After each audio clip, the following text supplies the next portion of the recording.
बिस्मिल्लाहिर्रहमानिर्रहीम। अस्सलाम वालेकुम नाजरीन। दोस्तों, ये जो क्लिप आप स्क्रीन पर देख रहे हैं ये एक इंडियन इलाके बिहार का क्लिप है जिसमें एक छोटा बच्चा खेलते हुए जाने ना अनजाने में एक कुएं में गिर जाता है। 8 घंटे के मुसलसल ऑपरेशन के बाद इस बच्चे को बचा लिया जाता है। बिलाशुबा किसी इंसान की जान बचाना पूरी इंसानियत की जान बचाने के बराबर है और किसी एक बेगुनाह और मासूम इंसान को कत्ल करना पूरी इंसानियत के कत्ल करने के बराबर है। दोस्तों, इसी तरह का मिलता जुलता एक सवाल एक शख्स ने जाकिर नाइक साहब से पूछा कि मुसलमान बेगुनाह और मासूम इंसानों को कत्ल कर रहे हैं, आपकी इसके बारे में क्या राय है। तो इसका बड़ा खूबसूरत सा जवाब जाकिर नाइक साहब ने दिया। आइए इस जवाब को जानते हैं इस वीडियो के अंदर। चलिए जनता से पूछ लेते हैं जो लोग इस बारे में कुछ कहना। मैं सिर्फ ये जानना चाहती हूँ कि अच्छा ठीक है, आप मानते हैं कि सारे मुसलमान ये पाकिस्तानी नहीं सोच रखते हैं, लेकिन हर आतंकवाद मुसलमान ही क्यों होते हैं? दोषी ठहरेंगे। तो ये कहना कि सिर्फ मुसलमान ही आतंकवादी हमले कर सकता है, ये बिल्कुल गलत है। आप कहते 100%, ये बिल्कुल मानने को तैयार नहीं हो सकता है मुसलमान कर सकते, तो क्यों मुसलमान को ही टारगेट किया जा रहा है? बराबर तहकीक करो, मुसलमान रिस्पॉन्सिबल पकड़ो, हम आपका साथ देंगे, लेकिन बेबुनियाद पकड़ना मेरे हिसाब से सही नहीं। अगर मुसलमान कुछ गलत काम करते हैं तो नाम आता है का मुस्लिम टेररिस्ट। बाकी कौन गलत काम करता है तो उसे इलाके से जाना जाता है। मुसलमान चाहे यूएसए में हो, सऊदी में हो, यूके में हो या इंडिया में हो, तो मुसलमान जैसा पहचाना जाता है। अच्छे काम किए तो कहेंगे इंडियन ने अच्छे काम किया, मुसलमान ने नहीं। इंडियन को नोबेल प्राइज मिला, मुसलमान को नहीं। तो डबल स्टैंडर्ड्स क्यों?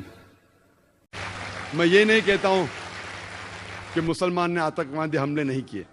कोई भटके हुए मुसलमान हैं जो किए होंगे, मैं ये नहीं कहता हूं कभी नहीं किए, ये बिल्कुल गलत होगा।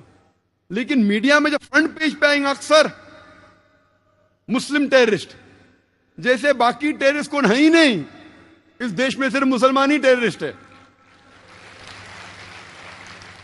जब तहकीक करते पता लगता है कि सिख टेररिस्ट भी है, बिंदरवाला ग्रुप। और ये सिख टेररिस्ट ने 5 जून सन 1984 में उनने गोल्डन टेम्पल को कब्जा किया। इंडियन आर्मी फोर्स जाती है, उनको बाहर निकालती, 100 लोग की हत्या होती है। उसके चंद महीने बाद 31 अक्टूबर सन 1984 में उस टाइम के प्रधानमंत्री राजीव गांधी की माता श्रीमती इंदिरा गांधी की हत्या होती है। उसकी खुद की सिक्योरिटी गार्ड उसकी हत्या करते। आता है पेपर्स में security guard assassinated Shrimati Indira Gandhi. कौन था? सिख था। आज भी आप वेबसाइट पे जाएंगे, आपको यह नहीं मिलेगा कि सिख टेररिस्ट ने अटैक किया। Personal body guards of Shrimati Indira Gandhi ने उसकी हत्या की।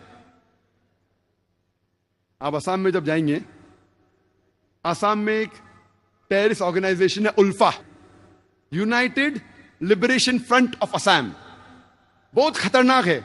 उनका मेन मकसद है, वो हिंदू ऑर्गेनाइजेशन है, हिंदू आतंकवादी ग्रुप है। उनका मेन मकसद है कि मुसलमान को मारना, मुसलमान की हत्या करना।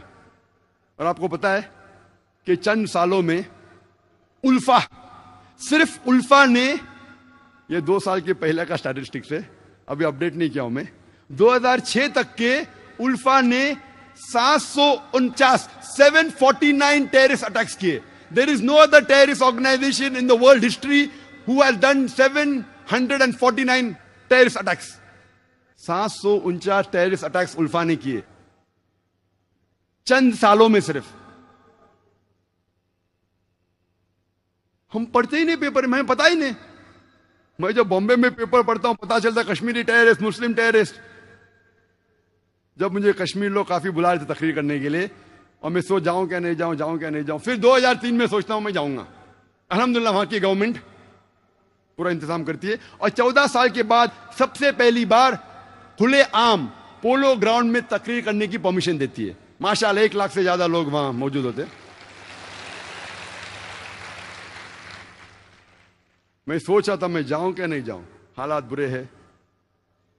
मौत का तो डर नहीं, अल्हम्दुलिल्लाह अल्लाह के काम के लिए। बस सोच रहा था अच्छी फिजा है कहने गया मैं, फौरन गवर्नमेंट ने मुझे 2 पुलिस ऑफिसर दिए स्टैंड गन के साथ।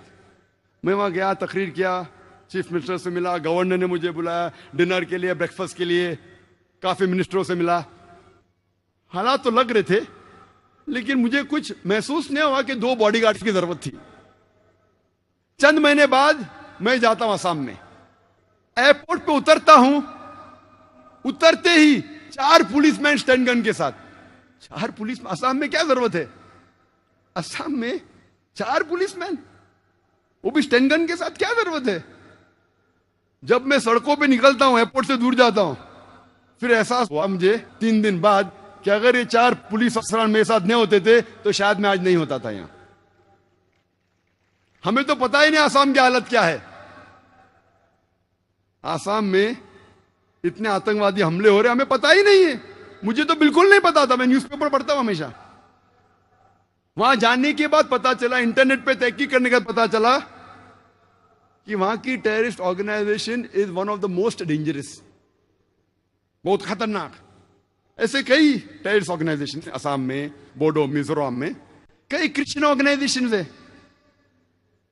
मीजो क्रिश्चियंस ऑफ नागा, वो भी आतंकवादी हमले करते। और एक हमला किया था 2 अक्टूबर को, 2 तारीख अक्टूबर के सन 1984 में 44 हिंदू लोग का कत्ल करते ये क्रिश्चियन ऑर्गेनाइजेशन, और कई लोग को जख्मी करते। खाली क्रिश्चियन लोग ने कितने हमले किए हिंदुस्तान में वक्त नहीं है, क्योंकि 10 बजे तकरीर बंद करना है हमें।